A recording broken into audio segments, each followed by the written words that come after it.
Welcome to top 9 news. Herd ఇమ్యూనిటీని తాము నమ్మటం లేదని కేంద్రం చెబుతోంది. సుశాంత్ మృతి కేసులో ఈడీ స్పీడ్ పెంచితే అతడి తండ్రి సుప్రీంకోర్టుకు వెళ్లారు. చైనా సంగతి చూడటానికి మన ప్రభుత్వం బోర్డర్కు బలగాలు పంపిస్తోంది. రాహుల్ గాంధీ కాంగ్రెస్ పగ్గాలు అందుకోవాలంటూ కొందరు నేతలు అంటున్నారు. ఇటువంటి టాప్ 9 నేషనల్ న్యూస్ ఇప్పుడు చూద్దాం.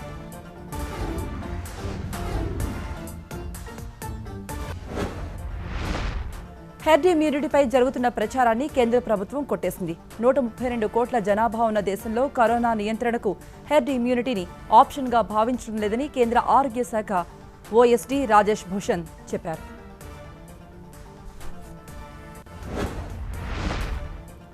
సుశాంత్ బ్యాంక్ అకౌంట్ నుండి 15 కోట్లను రియా దొంగిలించింది అని అతడి తండ్రి ఆరోపణలపై ఈడీ రంగంలోకి దిగి దర్యాప్తు చేస్తోంది. దీనికి సంబంధించి బీహార్ పోలీసులు బాంద్రాలో కొటక్ బ్యాంకులో తనిఖీలు చేశారు.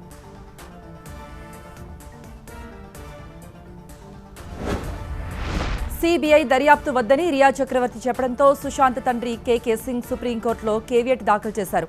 తీర్పు చెప్పే ముందు తన వాదన వినాలంటూ కోరారు.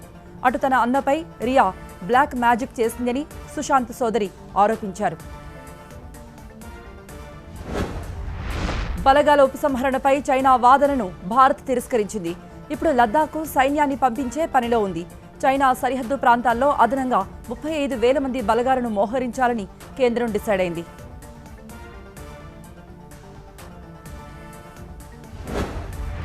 కాంగ్రెస్ కు రాహుల్ మళ్లీ అధ్యక్షుడు కావాలంటూ డిమాండ్లు వస్తున్నాయి. దిగ్విజయ్ సింగ్ తో పాటు మరికొందరు ఎంపీలు వర్చువల్ మీటింగ్లో ఈ పాయింట్పై ఫోకస్ పెట్టారు. ప్రభుత్వంపై రాహుల్ చురుగ్గా పోరాడుతున్నారని ఆ నేతలంటున్నారు.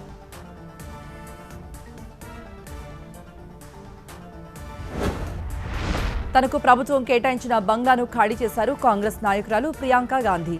ఢిల్లీలో లోథీ ఎస్టేట్ బంగ్లాలో ఉంటున్న ఆమెను ఆగస్టు 1 ఖాళీ చేయాలంటూ జూలై 1న నోటీసులు పంపింది కేంద్ర పట్టణాభివృద్ధి శాఖ. దీంతో 2 రోజుల ముందే ప్రభుత్వ బంగ్లాను ఖాళీ చేశారు ప్రియాంక. మారిషస్ అభివృద్ధికి భారత్ అన్ని విధాలా తోడ్పాటు అందిస్తుంది అన్నారు ప్రధాని మోదీ. పోర్ట్ లూయిస్లో ఆ దేశ సుప్రీంకోర్టు ప్రారంభోత్సవానికి మోదీ వీడియో కాన్ఫరెన్స్ ద్వారా హాజరయ్యారు. మారిషస్లో మెట్రో నిర్మాణానికి కూడా సహకరిస్తామన్నారు.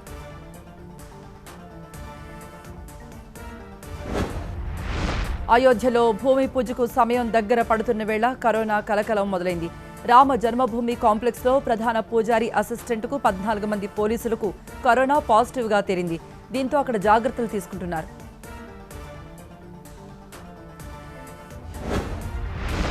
యూపీలో కొవ్వెక్కిన పోలీసు అధికారి ఓ వ్యక్తిని కాలితో తంతే అతడు గంగా నదిలో పడిపోయాడు. మిర్జాపూర్ నదిలో పడిపోయిన వ్యక్తిని వెలికితీసే సందర్భంలో అక్కడ జనం గుమిగూడారు. ఇంతలో పోలీసు ఆఫీసర్ తిక్క చేష్టలతో ఆ యువకుడు నీళ్లలో పడ్డాడు.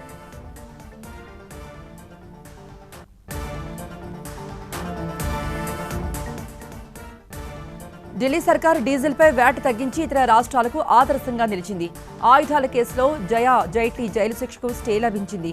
తమిళనాడులో ఆగస్టు 31 వరకు లాక్డౌన్ ప్రకటించారు. ప్రైవేట్ ఆసుపత్రుల్ని కేటీఆర్ హెచ్చరించారు. ఇటువంటి టాప్ 9 మెట్రో న్యూస్ ఇప్పుడు చూద్దాం.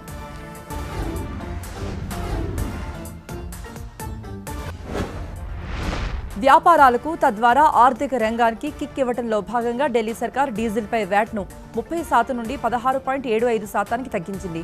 దీంతో ఢిల్లీలో డీజిల్ ధర లీటర్పై 8 రూపాయలు తగ్గింది.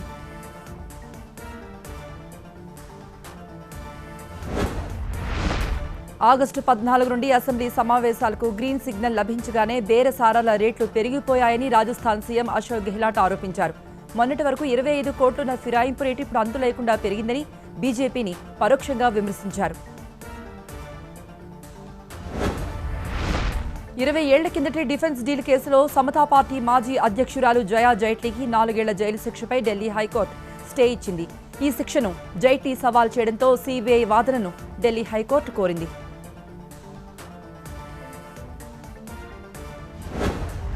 ఆగస్టు 31 వరకు తమిళనాడులో లాక్డౌన్ ఉంటుందని ఆ రాష్ట్ర ప్రభుత్వం ప్రకటించింది.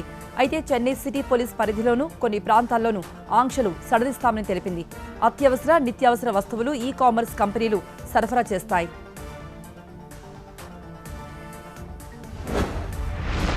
కరోనా వైరస్ బాధితుల్ని ప్రైవేట్ ఆసుపత్రుల్లో దోచేయడంపై తెలంగాణ మంత్రి కేటీఆర్ ఆగ్రహం వ్యక్తం చేశారు. అటువంటి ఆసుపత్రులపై కఠిన చర్యలు తీసుకోవాలంటూ ఆరోగ్య శాఖ మంత్రి ఈటెలను కేటీఆర్ ట్విట్టర్లో కోరారు.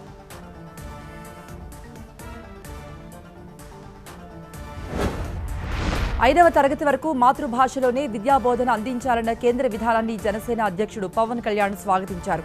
మాతృభాషలో విద్యాబోధన ఉండాలని, ఇంగ్లీష్ మీడియం ఆప్షనల్గా ఉండాలనేది తమ విధానమంటూ పవన్ కళ్యాణ్ తన ప్రకటనలో తెలిపారు. కరోనా ఉన్న కర్ణాటకలో పలు సెంటర్లలో కేసీఈటీ ఎగ్జామ్స్ నిర్వహించారు. హైకోర్టు మార్గదర్శకాలను అనుగుణంగా కరోనా జాగ్రత్తలు తీసుకుని ఈ ప్రవేశ పరీక్ష నిర్వహిస్తున్నారు కేసెట్. 2 లక్షల మంది విద్యార్థులు ఈ పరీక్షకు హాజరయ్యారు. అనిల్ అంబానీ 2,892 కోట్ల రూపాయల బాకీ చెల్లించకపోవడంతో ఎస్ బ్యాంక్ ఆయన గ్రూప్ హెడ్ క్వార్టర్ భవనాన్ని స్వాధీనం చేసుకుంది. అలాగే రిలయన్స్ ఇన్ఫ్రా బకాయిలు రాకపోవడంతో మరో 2 ఫ్లాట్లను కూడా ఆధీనంలో తీసుకుంది.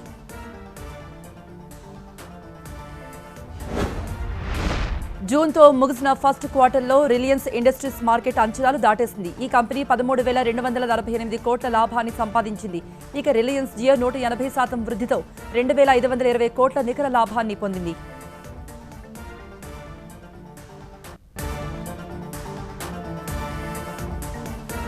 కృష్ణా గోదావరి జలాల విషయంలో న్యాయమైన వాటా కోసం పోరాడాలని కేసీఆర్ అంటున్నారు. ఇక సీమా లిఫ్ట్ ఇరిగేషన్ ప్రాజెక్టు టెండర్లు ఆపాలంటూ Krishna river management board AP సర్కార్ను కోరింది. ఇక తెలుగు రాష్ట్రాల్లో కరోనా కేసులు పరుగులు పెడుతున్నాయి. ఇటువంటి టాప్ 10 రీజనల్ న్యూస్ ఇప్పుడు చూద్దాం.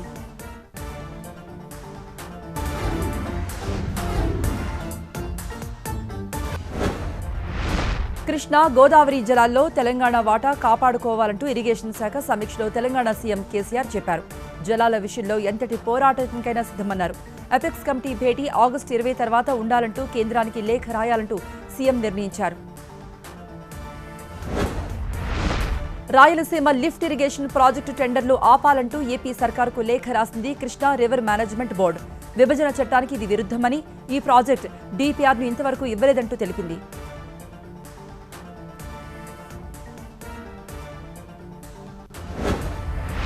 ఏపీ రాజకీయం మరో యూపీ కావటం ఖాయమంటున్నారు బీజేపీ ఎంపీ జీవీఎల్.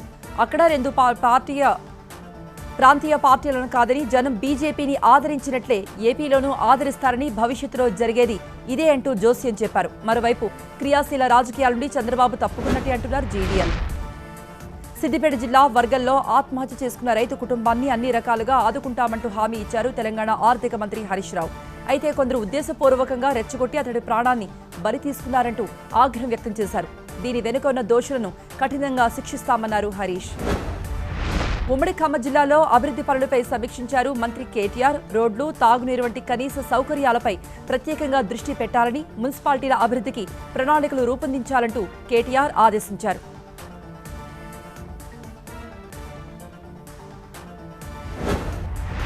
బక్రీద్ సందర్భంగా అక్రమ జంతు వధ చేస్తే చర్యలు తీసుకోవాలంటూ తెలంగాణ ప్రభుత్వానికి హైకోర్టు ఆదేశాలు జారీ చేసింది. ఒంటెల అక్రమ రవాణా, వధ నిరోధించాలంటూ దాఖలైన పిటిషన్పై విచారణ నేపథ్యంలో హైకోర్టు ఈ వ్యాఖ్యలు చేసింది. తెలంగాణలో గత 24 గంటల్లో కొత్తగా 1811 కరోనా పాజిటివ్ కేసులు నమోదయ్యాయి. వీటిలో జీహెచ్ఎంసీ పరిధిలో 521 కేసులు వచ్చాయి. 13 మంది చనిపోయారు. కరోనా బారిన పడి ఇప్పటి వరకు 44,572 మంది కోలుకున్నారు. ఆంధ్రప్రదేశ్లో కరోనా కొత్త రికార్డులు సృష్టిస్తోంది. వరుసగా 2వ రోజు డైలీ కేసులు 10,000 దాటాయి. ఒక్క రోజులో 10,167 కేసులు నమోదయ్యాయి. 24 గంటల్లో 68 మంది మృతి చెందారు. ప్రస్తుతం ఏపీలో 69,252 యాక్టివ్ కేసులున్నాయి. యాదాద్రి శ్రీ లక్ష్మీ నరసింహస్వామి క్షేత్రంలో పవిత్రోత్సవాలు ప్రారంభమయ్యాయి. 3 రోజుల పాటు ఈ పవిత్రోత్సవాలు జరుగుతాయి. తిరుమల శ్రీవారి ఆలయంలోనూ ఆగస్టు 1వ తేదీ వరకు నిర్వహించే పవిత్రోత్సవాలకు అంకురార్పణ జరిగింది.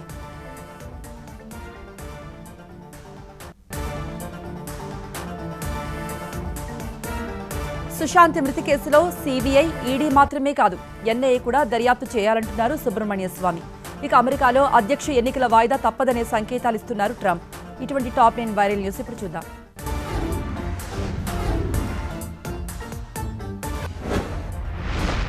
సుశాంత్ మృతి కేసులో ఈడీతో పాటు ఎన్ఐఏ దర్యాప్తు కూడా కావాలంటూ ప్రధానికి లేఖ రాసినట్టు సుబ్రహ్మణ్య స్వామి ట్వీట్ చేశారు. ఈ కేసులో సిట్, సీబీఐ దర్యాప్తు కూడా అవసరమంటూ స్వామి చెప్తున్నారు.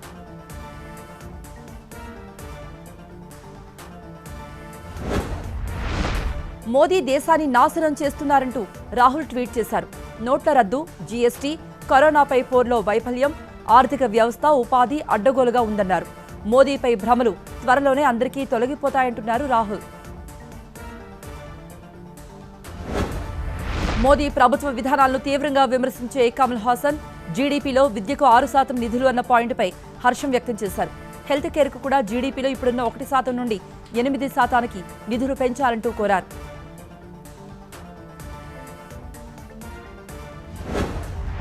తమ పార్టీ వర్కింగ్ ప్రెసిడెంట్ కేటీఆర్ తన సొంత ఖర్చుతో 6 కోవిడ్ రెస్పాన్స్ వాహనాలను ప్రభుత్వానికి అందించారంటూ టీఆర్ఎస్ పార్టీ ట్విట్టర్లో తెలిపింది. గిఫ్ట్ అ స్మైల్ అనే క్యాంపెయిన్పై ఆ పార్టీ వీడియోను పోస్ట్ చేసింది.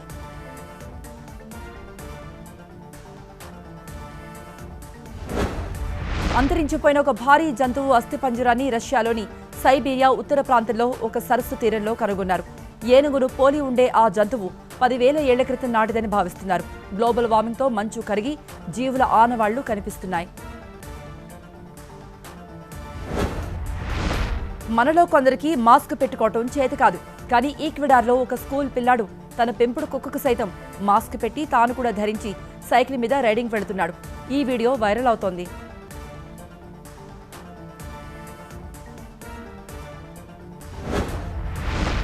ఒక్క హగ్తో మనిషిని ఎలా ఓదార్చవచ్చో మున్నాభాయి సినిమాలో చూసాం. కానీ ఒక ఏనుగు రైలును ఆలింగనం చేసుకుంటున్న దృశ్యాలను ఐఎఫ్ఎస్ అధికారి సుశాంతనంద ట్విట్టర్లో పోస్ట్ చేశారు. ఇది వైరల్ అవుతోంది.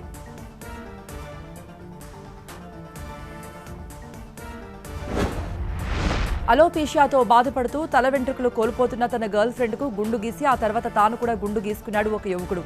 ఈ దృశ్యాలు నెటిజన్లను కన్నీళ్లు పెట్టించాయి. బాస్కెట్బాల్ ప్లేయర్ రెక్స్ చాంపాన్ ఈ వీడియోను పోస్ట్ చేశారు.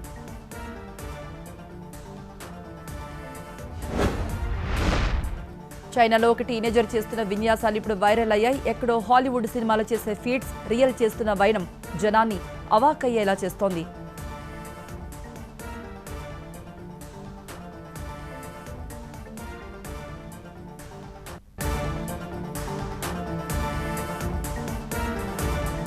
ఆహా డిజిటల్ యాప్పై మరో 2 స్మార్ట్ మూవీస్కు విడుదలవుతున్నాయి. బన్నీ సైడ్ నుండి బిగ్ అనౌన్స్మెంట్ రాబోతోంది. అటు సోను సూద్ తన పుట్టినరోజు సందర్భంగా మరో గుడ్ న్యూస్ చెప్పారు. ఇటువంటి అప్డేట్స్ టాప్ 10 ఫిల్మ్ న్యూస్లో ఇప్పుడు చూద్దాం.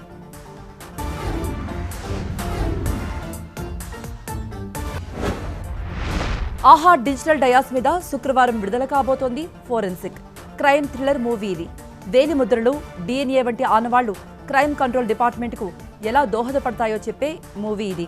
మలయాళంలో ఇప్పటికే సూపర్ హిట్ అయింది. మమతా మోహన్ దాస్ ఇందులో స్ట్రిక్ట్ పోలీస్ ఆఫీసర్ పాత్రలో నటిస్తున్నారు. అల్లు అర్జున్ కెరియర్లో 21వ మూవీ ఇప్పుడు ఇండస్ట్రీలో హాట్ టాపిక్గా మారింది. రేపు మధ్యాహ్నం 12:55 అనౌన్స్మెంట్ వస్తోంది అంటూ స్టైల్ అండ్ సబ్స్టాన్స్ అనే పోస్టర్తో వైరల్ చేస్తున్నారు ఫ్యాన్స్. ఈ మూవీని కొరటాల శివ డైరెక్ట్ చేయబోతున్నారట. నీ వంటి మానవతావాదులు ఉన్నంత వరకు మా వంటి హీరోలతో జనానికి పనేముంది అంటూ సోను సూద్ కు స్పెషల్గా బర్త్డే విషెస్ చెప్పారు హీరో రామ్. అటు తన పుట్టినరోజు సందర్భంగా వలస కార్మికులను అరుదైన కానుక ప్రకటించారు సోను. తన ప్రవాసీ రోజ్గార్ ఆన్లైన్ వేదిక ద్వారా 3 లక్షల మందికి ఉద్యోగ అవకాశాలు కల్పించారు. సినిమాలోకి మరో స్టార్ క్రికెటర్ ఎంట్రీ ఇస్తున్నారు. విక్రమ్ హీరోగా వస్తున్న కోబ్రా మూవీలో మాజీ పేస్ బౌలర్ ఇర్ఫాన్ పఠాన్ నటిస్తున్నారు. జ్ఞానముత్తు డైరెక్ట్ చేస్తున్న ఈ మూవీలో తాను ఇంటర్పోల్ ఆఫీసర్ పాత్రలో నటిస్తున్నట్టుగా చెబుతూ ట్వీట్ చేశారు ఇర్ఫాన్. తన షూట్ పార్ట్ కూడా ముగిసింది అంటూ ఫోటో షేర్ చేశారు. Ram Gopal Varma next movie announce చేశారు. ఆర్జీవీ మిస్సింగ్ అనే టైటిల్తో తన అపహరణపై తానే సినిమా తీస్తున్నట్టుగా ప్రకటించారు. ఇందులో powerful star fans, mega family, ఒక మాజీ సీఎం కొడుకు ముఖ్య పాత్రలట. ఫిక్షనల్ రియాలిటీ పేరుతో సరికొత్త జానర్ క్రియేట్ చేయబోతున్నట్టుగా ఆ జోనర్లో ఇదే ఫస్ట్ మూవీ అంటున్నారు.